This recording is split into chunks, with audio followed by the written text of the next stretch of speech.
Fourth प्रॉपर्टीचा जसा group पाहिला आपण, एक्झॅक्टली सिमिलर ग्रुप हा फिफ्थ प्रॉपर्टीवर डिपेंडंट एक्झाम्पल्सचा आहे.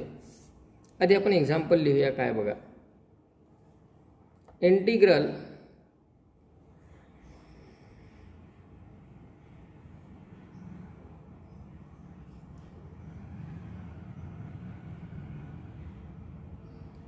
पाय by 6 to pi by 3, pi by 6 to pi by 3 sin x divided by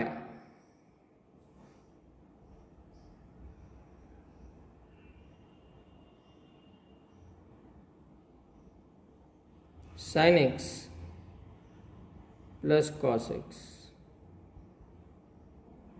into dx. हे equation किंवा हे एक्झाम्पल लक्षात घ्या. आधी याच्यावरून आपण फोर्थ प्रॉपर्टीचा पण रेफरन्स घेऊ शकतो. Integral pi by 6 to pi by 3 sin x upon sin x plus cos x.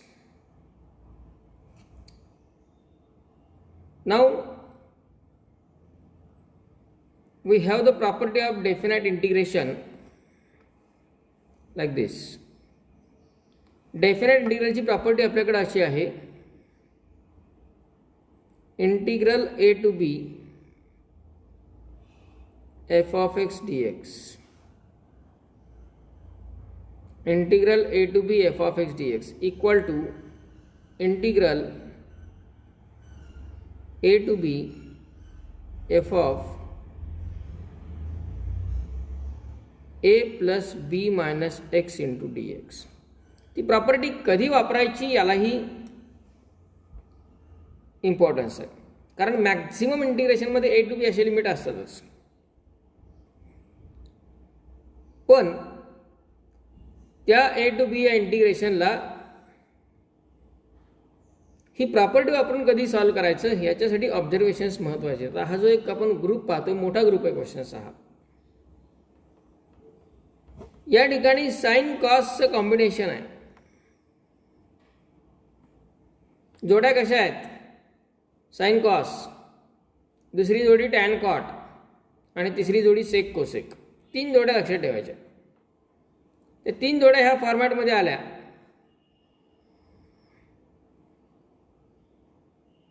मग एखाद्या वेळी पॉसिबल आहे इथे न्यूमरेटरला कॉस, इथे कॉस, इथे साइन असं शक्य आहे.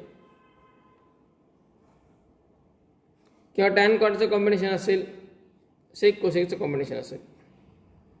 त्या कॉम्बिनेशनला आपल्याला ही प्रॉपर्टी यूज करता येते. त्याचा काय बेनिफिट होतो पहा. प्रॉपर्टीचं मिनिंग काय, a to b f of x dx या इंटिग्रेशनमध्ये जे फंक्शन आहे, तर हे पूर्ण फंक्शन झालं f of x. त्या फंक्शनमध्ये आपण एक्सच्या जागी lower limit plus upper limit minus x लिहू शकतो.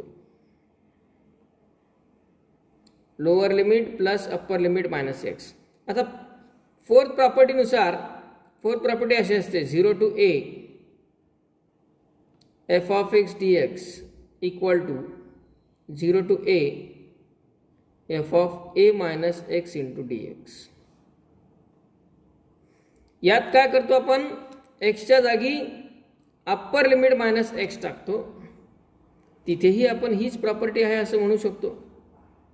फक्त फरक हा की तिथं अप्पर लिमिट 0 आहे, त्यामुळे 0 प्लस ए मायनस एक्स म्हटलं काय किंवा डायरेक्ट ए मायनस एक्स म्हटलं काय, अर्थ सेम आहे. त्यामुळे ॲक्च्युअली प्रॉपर्टी एकच आहे, पण त्याला आपण कन्व्हिनियन्सनुसार 2 प्रॉपर्टीजमध्ये सेपरेट आउट केलेलं आहे. Okay, 0 plus a minus x, a plus b minus x. आता आपण ही प्रॉपर्टी इथे यूज करू. प्रॉपर्टी यूज केल्यानंतर इंटिग्रल काय होईल पहा.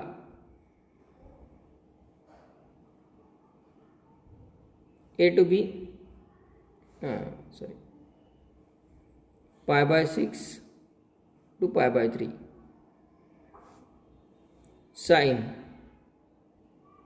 एक्सच्या जागी आपण लिहिणार π/6 plus π/3 minus x divided by, पुन्हा पहिली term sine π/6 plus π/3 minus x plus cos π/6 plus π/3 minus x into dx. Equation 2. आता यामध्ये ही प्रॉपर्टी इथं का ॲप्लिकेबल आहे? π/6 प्लस π/3 याची व्हॅल्यू काय येते? π/2. कारण π/6 प्लस π/3, π/6 म्हणजेच 30 डिग्री आणि π/3 म्हणजे 60 डिग्री. 30 आणि 60चं ॲडिशन 90 डिग्री आणि 90 डिग्री म्हणजेच π/2. किंवा आपण LCM काढून वगैरे यांचं ॲडिशन तुमच्या कॅल्क्युलेशननुसार तुम्ही करू शकता. यांचं ॲडिशन π/2 येतं आणि π/2 हा आपला मुख्य रेफरन्स आहे ज्याचा बेनिफिट आपला होतो. ओके, मग यात जर आपण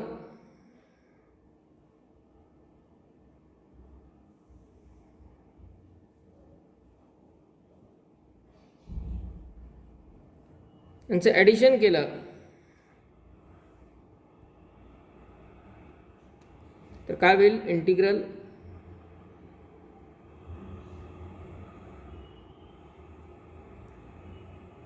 π/6 टू π/3 तसंच sine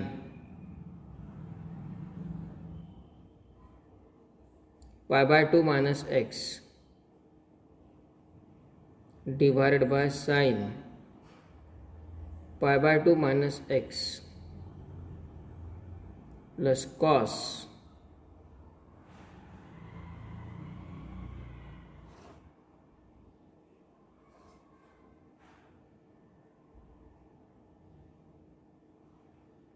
π/2 minus x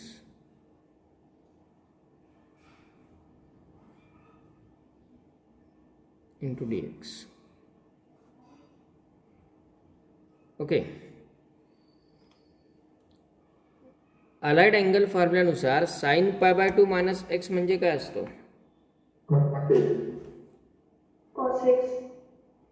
integral π/6 to π/3 sine π/2 minus x म्हणजे cos x divided by cos x आणि कॉस π/2 मायनस एक्स म्हणजे साइन एक्स. इक्वेशन 2. याला इक्वेशन 2 नाव द्या. यामध्ये आणि फोर्थ प्रॉपर्टीच्या एक्झाम्पलमध्ये किंवा 0 to a च्या एक्झाम्पलमध्ये एक स्टेप फक्त वाढते कारण याचं आपलं ॲडिशन π/6 आणि π/3चं म्हणजे ओव्हरऑल टर्म त्याच प्रकारची मिळते. आता यामध्ये आपण फर्दर प्रोसेस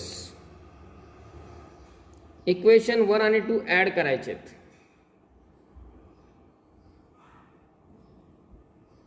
इक्वेशन 1 आणि 2 जर ॲड केले तर काय मिळेल?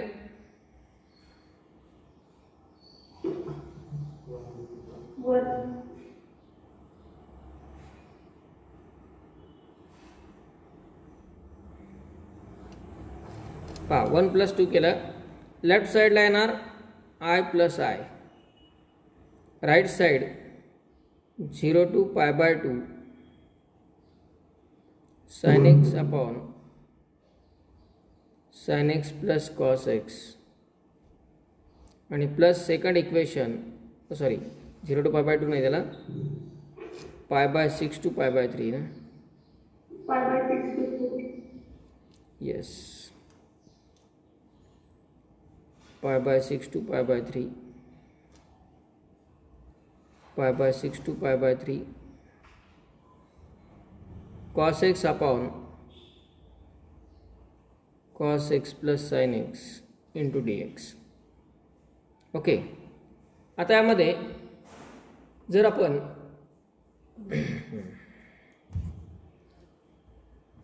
हे दोन इंटिग्रल्स पाहिले, लेफ्ट साइड तर येणार 2i plus I. Limit same आहे दोन्ही इंटिग्रेशनचे, दोन्ही इंटिग्रलचे लिमिट सेम आहेत, म्हणजे कंबाईन करता येतील.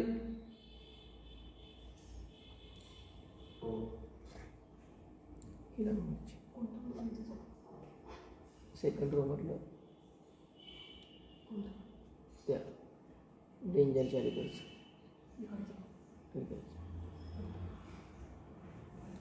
आता यांचा दोघांचा डिनॉमिनेटर पण सेम आहे.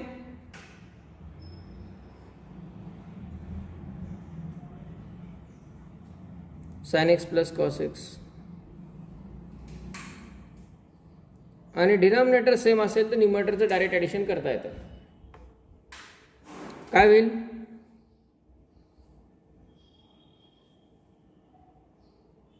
sin x plus cos x.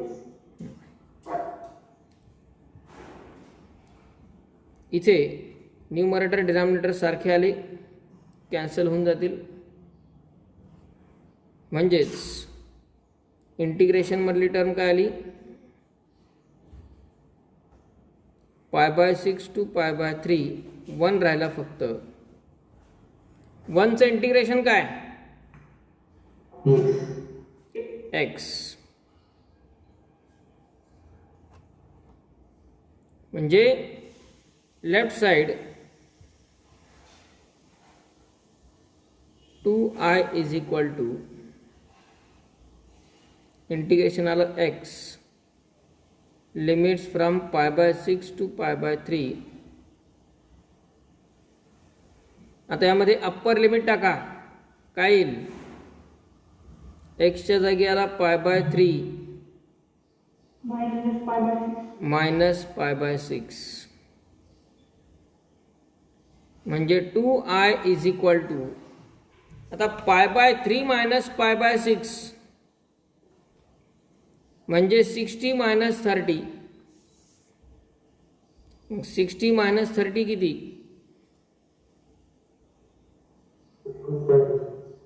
हां, 30 म्हणजे पाय बाय 6. पण आपल्याला पाहिजे i इज इक्वल टू, मग हा 2 पलीकडे डिवाइड घेतला म्हणजेच i इक्वल टू येईल पाय बाय 12.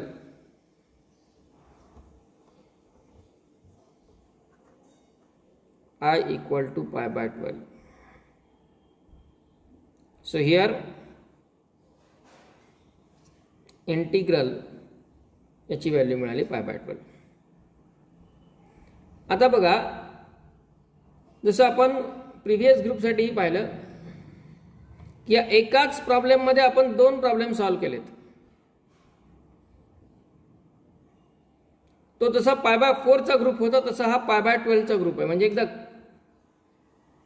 टाईप लक्षात आला की याला खूप शॉर्टली आपण सॉल्व्ह करू शकतो.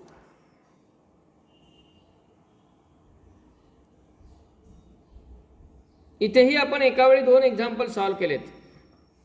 म्हणजे जर आपल्याला हे इक्वेशन 1 दिलेलं असतं तर cos pi by 2 minus x म्हणजे साइन एक्स, आणि sine pi by 2 minus x म्हणजे कॉस एक्स. म्हणजे हे जर इक्वेशन 1 दिलं असतं तर हे इक्वेशन 2 आलं असतं. हे जर 1 दिलं असतं तर हे 2 आलं असतं, आणि 2 ॲड केले की पुढचा भाग सेम राहिला असता, आणि आन्सर परत तेच पाय बाय 12. ओके, आधी हे नोट डाऊन करा, मग याच्या बाकीच्या एक्झाम्पल्स बद्दल आपण डिस्कस करूया. राईट डाऊन दिस.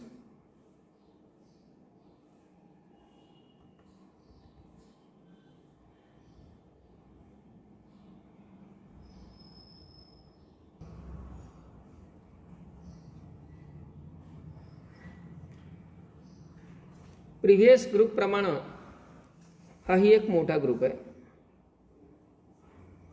म्हणजे फॉर एक्झाम्पल जर आपल्याला टर्म अशी दिली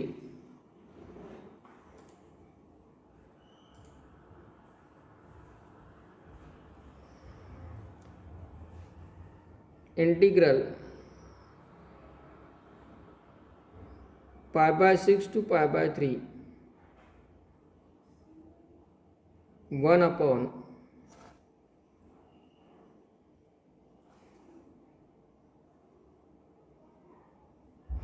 one plus cot x.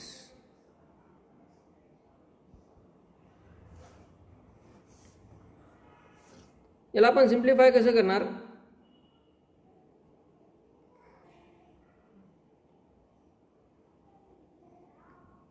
Cot एक्सलाच आपण cos x upon sine x लिहिणार इंटू डी एक्स. बरोबर. त्यानंतर integral π/6 to π/3 1 upon cross multiply करून ॲडिशन म्हणजे sine x plus cos x upon sine x into d x.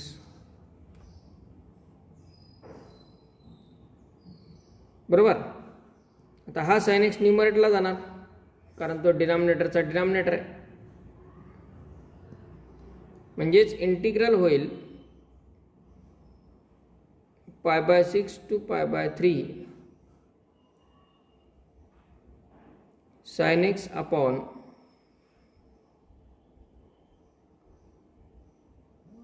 Sine x plus cos x into d x. आणि बघा हेच मागचं example तयार झालं इक्वेशन 1. बरोबर आहे. म्हणजे त्यात तर एका एक्झाम्पलमध्ये 2 सॉल्व झालेच. हा परत एक तिसरा फक्त साइन कॉसमध्ये कन्वर्ट केलं. हा आता इथून पुढं प्रोसेस सेम राहणार. म्हणजे याचंही आन्सर काय येणार?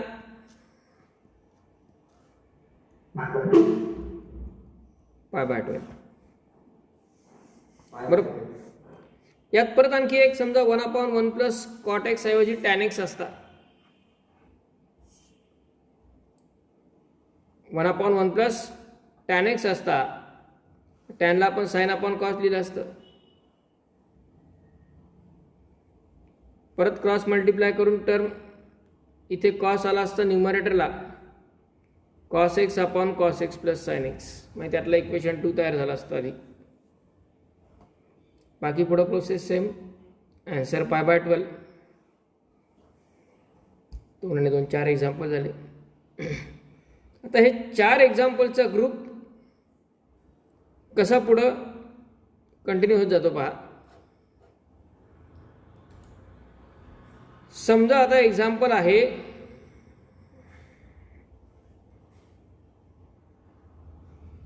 Route sine x upon root sine x plus root cos x. एवढे सगळे रूट दिसले की आपल्याला आधी रॅशनलायझेशन वगैरे हे आठवतं. पण इथे गरज नाही. कारण प्रॉपर्टी जी अप्लाय झालेली ती एक्सच्या जागी झालेली आहे. फंक्शनवरती झालेली आहे साइन कॉसवरती.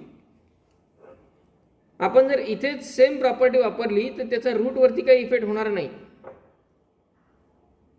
म्हणजे एक्सच्या जागी आपण हे ए प्लस बी मायनस एक्स लिहितोय. याचा अर्थ समजा आता हे एक्झाम्पल आपला दिलेलं आहे आणि आपण जर प्रॉपर्टी वापरतोय तर ती वापरत असताना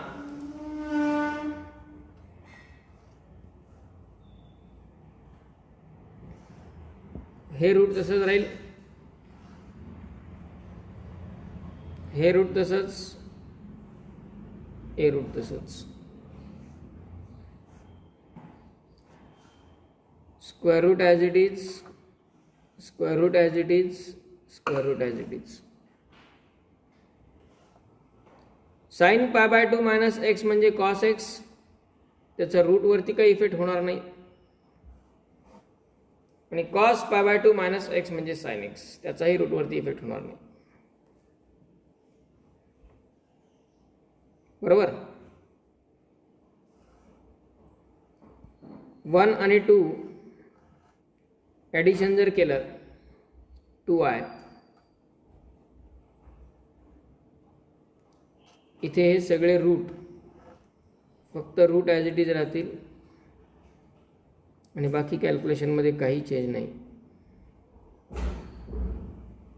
steel denominator is same. Addition केलं, दोघांचं डिनॉमिनेटर सेम असल्यामुळे न्यूमरेटर डायरेक्ट ॲड, आणि ॲड केले की न्यूमरेटर डिनॉमिनेटर सारखे ते कॅन्सल, परत 1 येऊन जाईल. 1चं integration x, upper limit minus lower limit, 2 पलीकडे डिवाइड, आन्सर π/12. हे आणखी 2 एक्झाम्पल तयार झाले.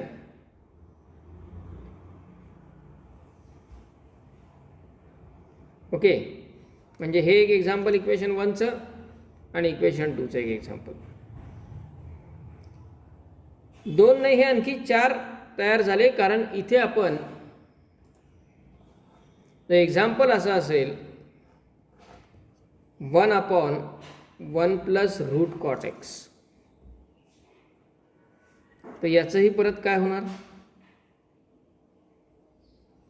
Route cos x upon root sine x, root root root, आणि हे रूट साइन एक्स परत न्यूमरेटरला गेला, root sine x root sine x root cos x, परत मागचा प्रॉब्लेम तयार. आन्सर π/12. त्यात परत टॅन ऐवजी कॉट असता तर इक्वेशन 2 आधी तयार झालं असतं, नंतर इक्वेशन 1. आन्सर π/12.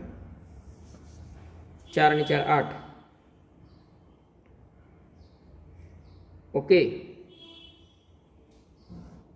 त्यानंतर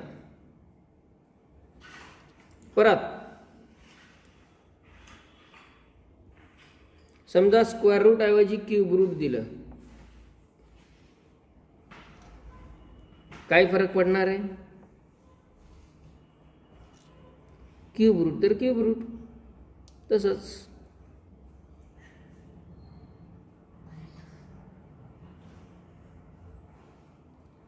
हे पुन्हा क्यूब रूट. बरोबर आहे. स्क्वेअर रूट ऐवजी क्यूब रूट असेल तर क्यूब रूट तसंच राहणार.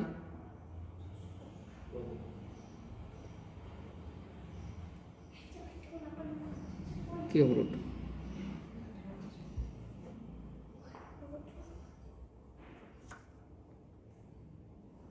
काय चेंज झाला एक्झाम्पलमध्ये, सोल्युशनमध्ये?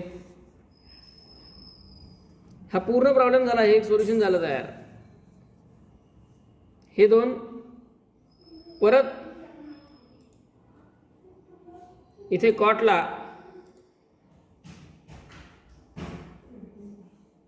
Cube root, cube root of cos x, cube root of sine x आहे तेच तसंच ठेवून द्यायचं. झाला आणखी एक प्रॉब्लेम. तेच कॉट ऐवजी टॅन असतं, same procedure. Answer again π/12.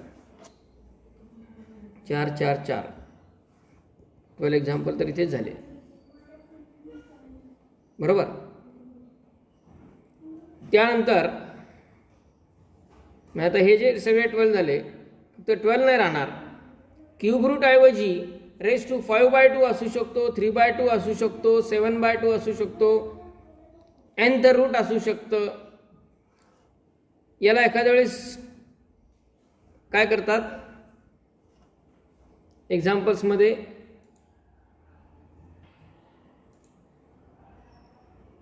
Term अशी देतात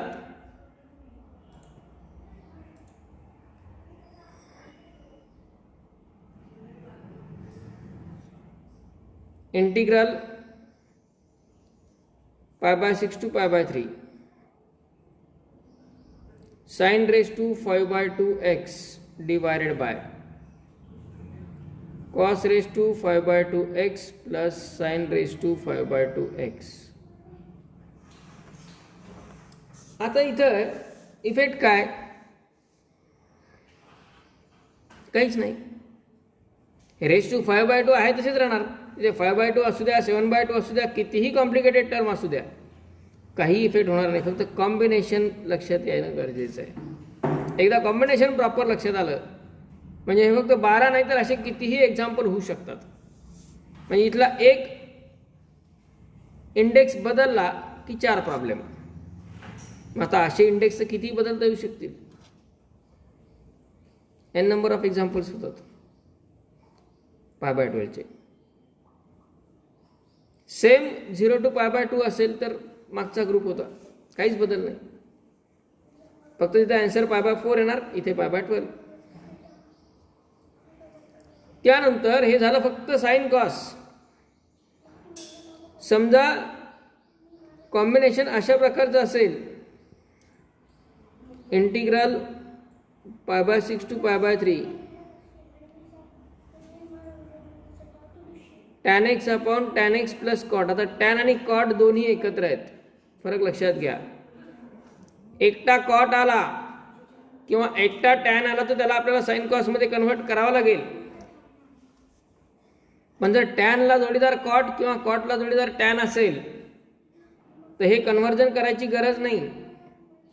डायरेक्ट प्रॉपर्टी वापरा. प्रॉपर्टी वापरल्यानंतर tan π/2 minus x cot x आणि cot π/2 minus x tan x. म्हणजे इथे cot x upon cot x plus tan x असं इक्वेशन 2 तयार होईल. बघा ऑब्झर्वेशन्स वाढत गेले की इक्वेशन 1 हे झालं की इक्वेशन 2 डायरेक्ट सांगता येते आपल्याला काय आहे ते. आणि याच्यावरूनच असेही काही एक्झाम्पल आहेत की ज्यांचे आन्सर π/4 येत नाहीत, π/12 येत नाहीत, पण त्यांना ह्या प्रकारच्या प्रॉपर्टीनं सॉल्व्ह करावं लागतं. ते पटकन आयडेंटिफाय होतात, ते लगेच कळतात. आन्सर वेगळं येईल कदाचित, पण कॉम्बिनेशन लक्षात येईल. एका स्टेप इक्वेशनवरून दुसरं इक्वेशन इमिजिएट डायरेक्ट लिहिता येतं. एका इक्वेशनवरून दुसरं इक्वेशन इमिजिएटली लिहिता येतं. अशाही प्रकारचे काही एक्झाम्पल्स आहेत. ओके, टॅन कॉट त्याचे तेवढेच एक्झाम्पल तयार होतील. सेक कोसेक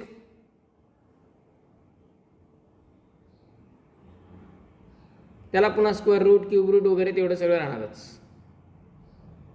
सेक x upon sec x plus cosec x.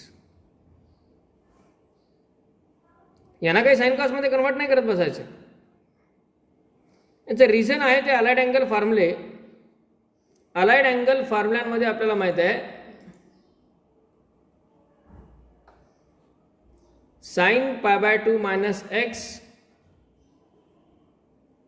Cos x,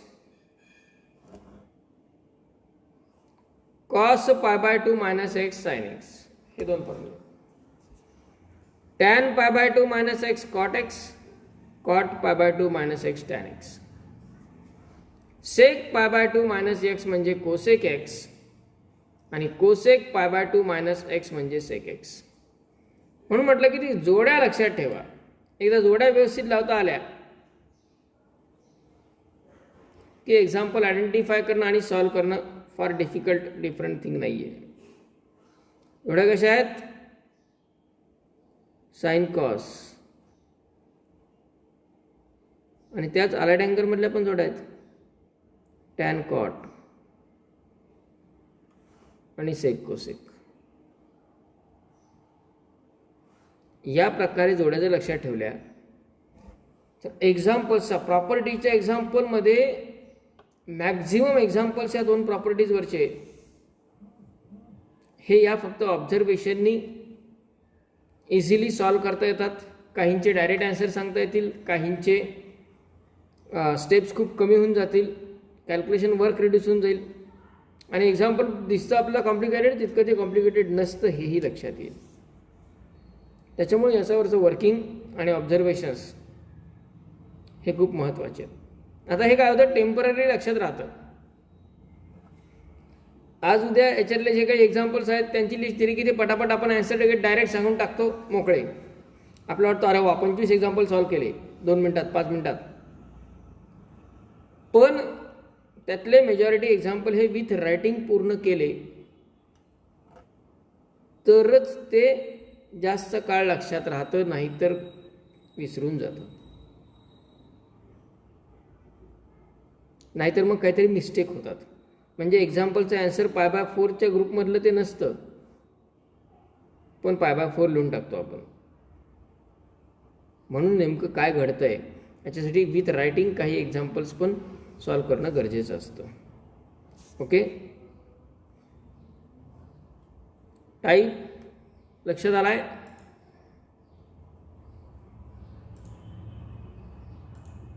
कशा प्रकारे यूज होत आहे ते प्रॉपर्टी.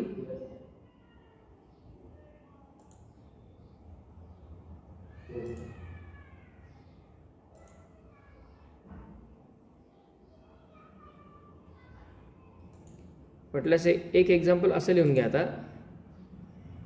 याच्यामध्येच आधी हे लिहा,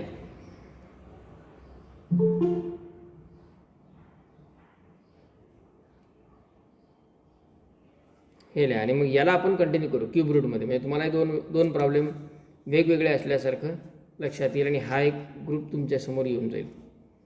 हे एक्झाम्पल लिहा, त्याला कन्व्हर्ट करा, आधी इथपर्यंत कंप्लीट करा. हे बाकी या साईडचा भाग काही लिहायची गरज नाही.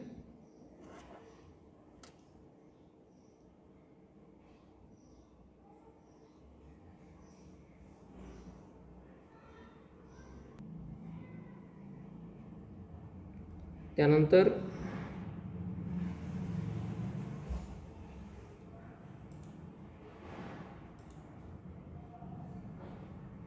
हा पार्ट कंटिन्यू करा. मागच्या एक्झाम्पलचं जे फक्त आता इथे क्यूब रूट आहेत